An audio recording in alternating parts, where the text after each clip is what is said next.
Cuento Barnaby, escrito por Isaac Contreras. Laberinto.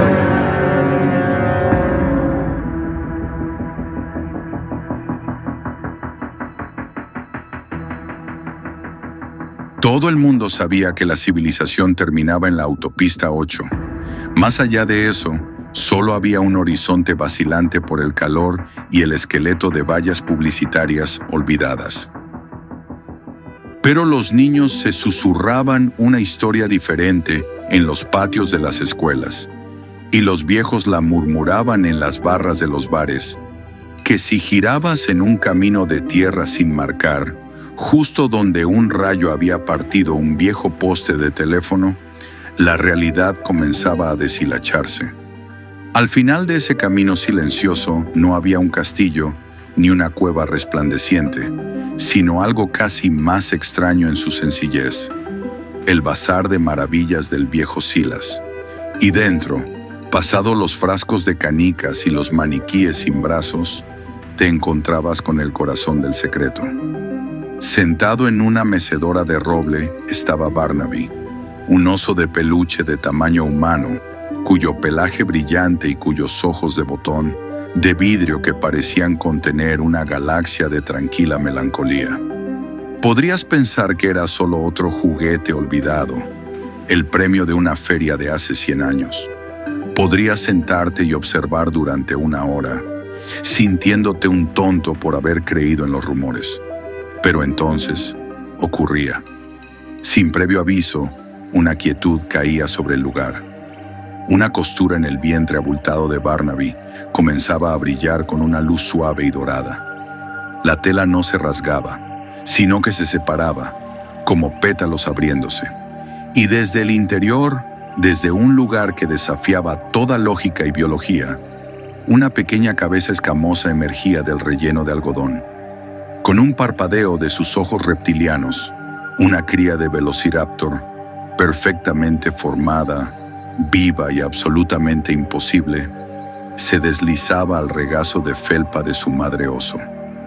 En ese momento, sabías que habías cruzado la frontera y que el mundo ordinario era mucho más grande y extraño de lo que nadie en la autopista 8 podría jamás imaginar.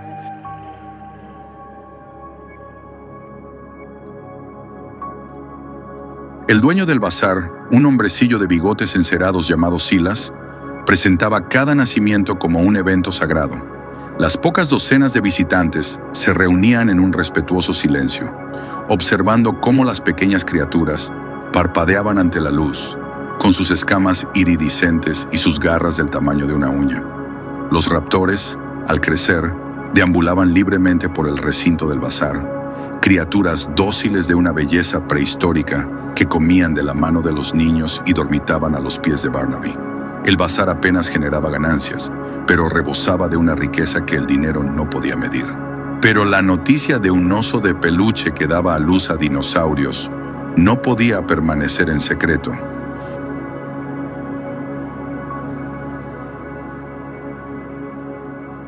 Llegó un hombre llamado Maximilian Thorne, un empresario con un traje tan afilado que parecía poder cortar el aire. Vio a Barnaby y a los velociraptores no como una maravilla, sino como un activo infrautilizado. «Esto no es un bazar, mi querido Silas, es una mina de oro», dijo Thorne, con los ojos brillando con el reflejo de signos de dólar.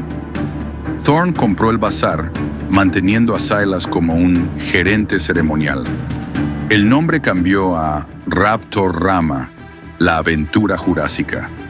La mecedora de roble de Barnaby fue reemplazada por una unidad de producción materna, una plataforma de cromo y vidrio bajo luces industriales.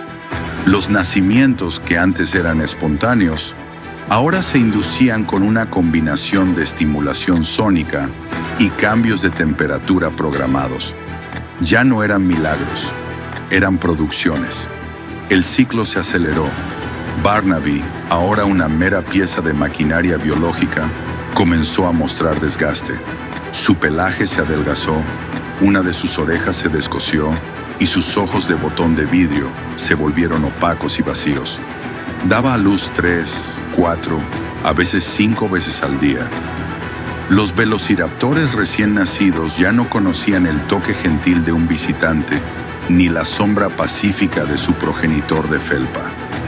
Eran arrancados de la plataforma en el momento en que nacían, etiquetados, pesados y transportados a corrales de entrenamiento. La nueva generación de raptores era diferente. Criados en la eficiencia y la privación, su docilidad fue reemplazada por una agresividad nerviosa. Thorne monetizó esta nueva característica.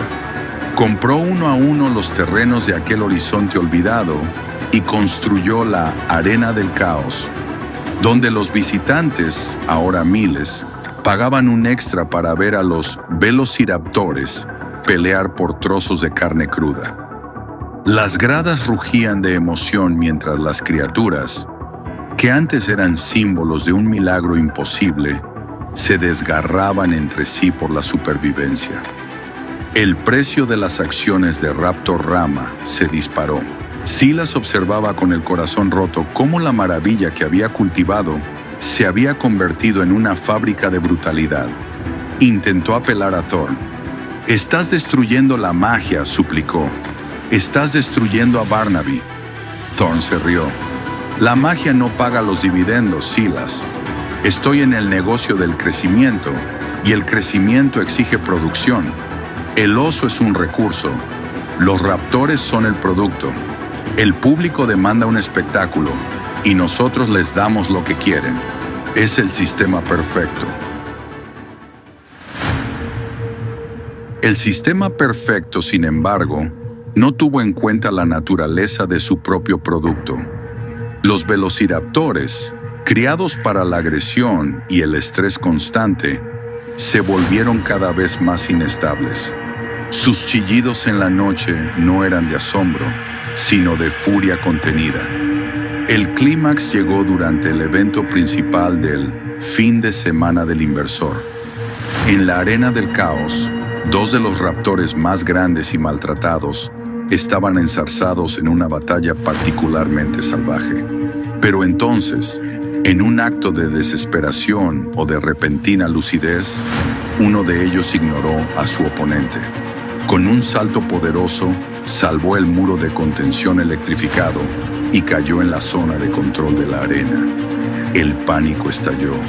Las alarmas sonaron mientras el raptor, en su furia, destrozaba la consola que mantenía cerradas todas las jaulas. Las puertas de los corrales de entrenamiento se abrieron de golpe, liberando a cientos de velociraptors enloquecidos en el parque abarrotado. El caos fue absoluto. Los gritos de emoción se convirtieron en gritos de terror. Maximilian Thorne no gritó pidiendo ayuda. Gritó a sus guardias de seguridad que protegieran las cajas fuertes y los servidores de datos. En medio del pandemonio, Silas corrió contra la multitud, no hacia la salida, sino hacia la unidad de producción materna. Encontró a Barnaby tirado de lado, con una costura del vientre abierta de par en par. No por un nacimiento, sino por el puro agotamiento y la tensión. El relleno de algodón se derramaba sobre el frío cromo, como las entrañas de una criatura agotada. Mientras el imperio de Thorne se derrumbaba a su alrededor, devorado por la misma ferocidad que había empaquetado y vendido, Silas levantó al oso de peluche flácido y destrozado. Llevó a Barnaby fuera del parque en ruinas, lejos de las sirenas y los restos de un sistema que había consumido su propia maravilla hasta la muerte. No hubo un regreso a la magia. Raptor Rama quedó en cuarentena, un monumento fantasmal a la codicia desenfrenada. Pero en la pequeña casa de Silas, Barnaby fue remendado con cuidado. Se sentó en un viejo sillón, un veterano silencioso de un ciclo de auge y caída. Nunca más dio a luz. Su milagro se gastó para siempre. Solo quedó como un testimonio silencioso. que cuando la maravilla se convierte en una mercancía y la producción eclipsa el propósito, el sistema inevitablemente crea los mismos monstruos que un día lo derribarán.